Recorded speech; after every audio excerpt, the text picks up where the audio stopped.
మోకాల నొప్పులకు ఎటువంటి సర్జరీ లేకుండా ఎపియాన్ పెయిన్ క్లినిక్ అందిస్తున్న అత్యాధునిక చికిత్స.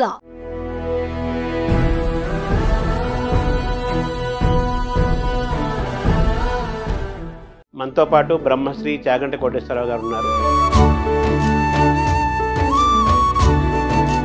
ఆంధ్రప్రదేశ్ ప్రభుత్వం ప్రతిష్టాత్మకమైన సలహాదారు పదవిని అందజేశారు. నమస్కారం. అయ్యా నమస్కారం. మీరు ఇప్పుడు నాయకత్వ లక్షణాలు ఏర్పడటం, రీడర్షిప్ రెండో ఉన్నాయి మీకు. ఇవి ఎలా వచ్చాయి, ఎలా ఏర్పడ్డాయి? అలా ఏర్పడడానికి కారణం మాత్రం ఒక మంత్రి హోదాతో ఒక పదవి నాకు అనౌన్స్ చేశారు అనగానే ఆంధ్ర రాష్ట్ర ప్రభుత్వం ఏమనిపించింది సార్? ఫస్ట్ ఇందులో సంకుచిత దృష్టి వదిలిపెట్టాలండి.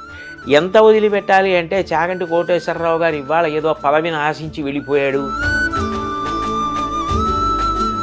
నాకు జగన్మోహన్ రెడ్డి గారు ముఖ్యమంత్రిగా ఉన్న కాలంలో తిరుమల తిరుపతి దేవస్థానం ధర్మ ప్రచార పరిషత్తుకి సలహాదారుగా ప్రకటించారు. నేను అప్పుడు వద్దని చెప్పాను. ఎందుకు చెప్పానంటే, అయితే మీ కార్యక్షేత్రము ఎలా ఉంటుంది? తర్వాత మీ ఏ స్వేచ్ఛతో మీరు ప్రవచనాలు చెప్పటము, గో సంరక్షణ ఏం నడుస్తూనే ఉంటాయి. అయ్యో, అది నేను ఎప్పుడూ భగవంతుణ్ణి ప్రార్థన చేసేది కూడా ఒకటే. నమస్కారం. మనతో పాటు బ్రహ్మశ్రీ చాగంటి కోటేశ్వరరావు గారు ఉన్నారు. తెలుగువారికి ప్రపంచంలో ఏ మూలన ఉన్నా కానీ ఏమాత్రం పరిచయం అవసరం లేని ప్రపంచ ప్రఖ్యాత ప్రవచనకర్త అటువంటి చాగంటి కోటేశ్వరరావు గారికి ఆంధ్రప్రదేశ్ ప్రభుత్వం ప్రతిష్టాత్మకమైన సలహాదారు అనే ఒక పదవిని తెలుగు భాషకు ఒక అలంకారంగా అందజేశారు. కేవలం చాగంటి కోటేశ్వరరావు గారికి ఇచ్చినదని మనం భావించకూడదు. తెలుగు జాతికి, సంస్కృతికి ప్రాతినిధ్యంగా వారి పేరును ఇచ్చినట్టుగా మనం భావిస్తూ వారితోటి ముచ్చటిద్దాము. అనేక విషయాలు తెలుసుకునే ప్రయత్నం చేద్దాం. నమస్కారం. అయ్యా నమస్కారం అండి. ముందుగా మీకు అభినందనలు.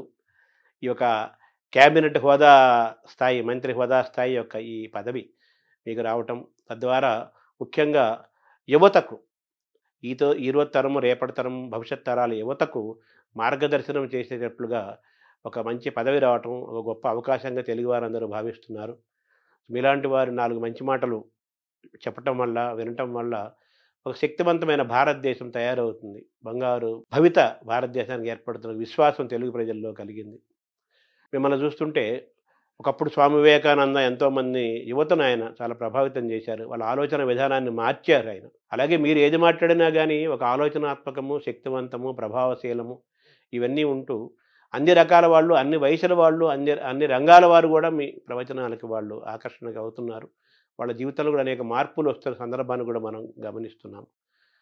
ఇటువంటి ఈ పదవి ఒక సరస్వతికి ఆభరణంగానే, మనం శంకరాభరణంలాగా సరస్వతికి ఆభరణంగా దీన్ని భావిస్తూ, మీ పైన స్వామి వివేకానంద ప్రభావం ఏదైనా ఉందా అని నాకు ఎప్పటి నుంచో అడగాలనిపిస్తుంది. అయ్యో, స్వామి వివేకానంద అంటే నాకు విశేషమైనటువంటి భక్తి, గౌరవం అండి. నాకు స్వామి వివేకానంద అంటే అంత గౌరవం ఏర్పడడానికి కారణం, ఆయన సామాన్యమైన మానవుడి యొక్క మౌలిక సమస్యని గుర్తించడంలో సఫలీకృతం అయ్యారు. దానికి పరిష్కారం చెప్పడంలో సఫలీకృతం అయ్యారు. ఏదో అప్పటికప్పుడు కాకతాళీయంగా చెప్పడం కాకుండా ఆయన ఆలోచనల్లో స్పష్టత ఉంటుంది. అందుకే ఇవాళ చెప్పిన ఆలోచన 10 సంవత్సరాల తర్వాత కూడా అదే కొనసాగుతూ ఉంటుంది. శంకర భగవత్పాదుల వాంగ్మయం ఎలా ఉంటుందో వివేకానందుడి ఆలోచన సరళ అలా ఉంటుంది. అందుకే ఆయన బాగా ఆలోచించి ఇది పరిష్కారము అని నమ్మకంతో చెప్పారు అని నాకు దృఢమైన విశ్వాసం. ఆయన మాటలకి నేను అంత ప్రభావితుడయ్యాను. ఆయన పట్ల నాకంత భక్తి గౌరవాలు కూడా ఉన్నాయి. మీ బాల్యంలో, యవ్వనంలో మీ పైన బాగా ప్రభావం చూపించిన వాళ్ళు, ఈరోజు మీరింత ఒక గొప్ప వ్యక్తిగా కీర్తి పొందటానికి, ఇంత జ్ఞానాన్ని సంపాదించడానికి ఎటువంటి ప్రేరణ పొందారు? ఎవరెవరు, ఏ ఏ పుస్తకాలు ఏవి మిమ్మల్ని ప్రభావితం చేసి?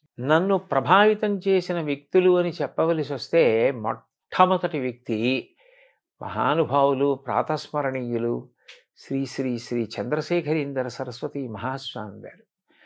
ఆయన ఒక విషయం కాదండి, అసలు కాలంలో సంధ్యాకాలం దగ్గర మొదలుపెట్టి ఒక పిల్లవాడికి ఉండవలసిన క్రమశిక్షణ, తల్లిదండ్రుల పట్ల దేనికి గౌరవం ఉండాలి, శాస్త్రం ఏం చెప్పింది, అది ఎప్పటికీ ఎట్లా అన్వయం అవుతుంది, అన్నింటినీ కూడా ఆచరణాత్మకంగా మాట్లాడటంలో అంత గొప్ప వ్యక్తి నేను వేరొకరిని గమనించలేదు.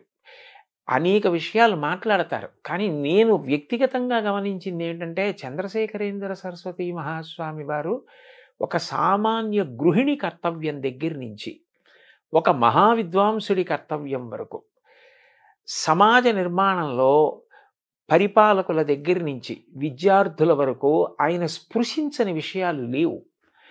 ఆయన అనుగ్రహ భాషణాలు నన్ను బాగా ప్రభావితుణ్ణి చేశాయి. ఆ పైన మా గురువుగారు రామాయణ, భారత, భాగవతాది గ్రంథాల గురించి మాట్లాడేటప్పుడు వారు పరవశంతో చెప్పినటువంటి కొన్ని మాటలు నన్ను ఆ ఇతిహాసాలు, కావ్యాలు, పురాణాల వైపుకి బాగా ఆకర్షితుణ్ణి అయ్యేటట్లుగా చేశాయి.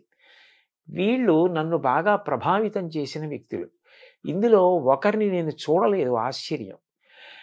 నాకే ఎంత విచిత్రంగా ఉంటుందంటే, నేను ఎప్పుడూ మహాస్వామి వారిని చూడలేదు భౌతికంగా. అంటే పచ్చి అబద్ధం. నువ్వు అబద్ధం ఆడుతున్నావని నాకు అనిపిస్తుంది. కానీ సత్యం నేను దర్శనం చేయలేదండి అసలు. కానీ అనుక్షణం వారు నాతో ఉన్నారన్న భావన, అనుక్షణం నేను ఏది చేసినా నాకు తెలియకుండానే జీవితంలో ఏది అలవాటైపోయిందంటే, ఇది స్వామివారు అంగీకరిస్తారా, నేను ఇలా చేశానని తెలిస్తే ఇంకేమైనా ఉందా అని ఒక ఆరోగ్యవంతమైన భయం నాకు ఏర్పడడానికి ఆయన కారణమయ్యారు. నాకు తెలియకుండా నేను ఆయనకి జవాబుదారీ అయిపోయాను ఏమిటో. అందుకని నేను చేసే ప్రతి పని మీద, నేను మాట్లాడే మాటల మీద ఆయన ప్రభావం చాలా ఎక్కువ ఉంటుంది. 2, మా గురువుగారి ఆశీర్వచనం, ఆయన పాదాలు, ఆయన నా పట్ల చూపించిన ప్రేమ, ఆయన ఆర్తి, ఆయన నాకు చెప్పిన మాటలు, అవి నాకు ఎప్పుడూ జ్ఞాపకానికి వస్తుంటాయి. వీళ్ళిద్దరూ నన్ను బాగా ప్రభావితం చేసిన వ్యక్తులండి. అంటే మీరు మామూలుగా మీ చిన్న వయసులో, బాల్యంలోనూ, యవ్వనంలోనూ, ఆ వయసులో మీకు చంద్రశేఖరేంద్ర స్వామి కనెక్ట్ అవ్వటం అనేది, మీ జీవితంలో ప్రవేశించడం అనేది ఒక ఆశ్చర్యము, ఆనందకరమైన అంశంగా అది ఎలా జరిగింది?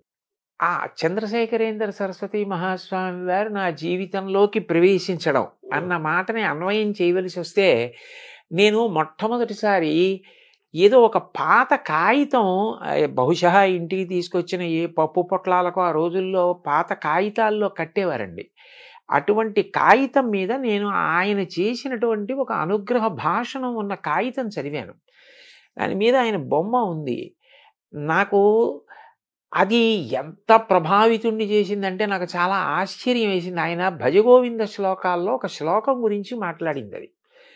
అది మొట్టమొదట నన్ను అసలు భజగోవిందం అంటే ఏమిటి, ఆ శ్లోకాలు ఏమిటి, అవి ఏమిటో వినాలి, అవి ఏమిటో చదవాలి అని అనురక్తి కలిగింది. అట్లా అనుకోకుండా నన్ను అటు తిప్పిన వ్యక్తి ఆయన. కానీ అప్పటికి ఆయన ఉన్నారు. కానీ నాకు చిన్నతనం. నేను ఆ 10వ తరగతి అవి చదువుతున్న రోజులు. ఆ రోజుల్లో కంచి వెడదాం, కామకోటి పీఠానికి వెడదాం, పీఠాధిపతి దర్శనం చేద్దాం, అటువంటి ఆలోచనలు వచ్చే అవకాశం కాదు. అలా ఇంట్లో మాట్లాడే అవకాశాలు అవి ఉండేవి కావు. అందుకని నేను దర్శనం చేయడానికి అవకాశం లేదు. కానీ చాలా ఆశ్చర్యకరంగా నేను అట్లా ప్రభావితుడై క్రమక్రమంగా ఆయన పట్ల ఆకర్షితుడయ్యానండి.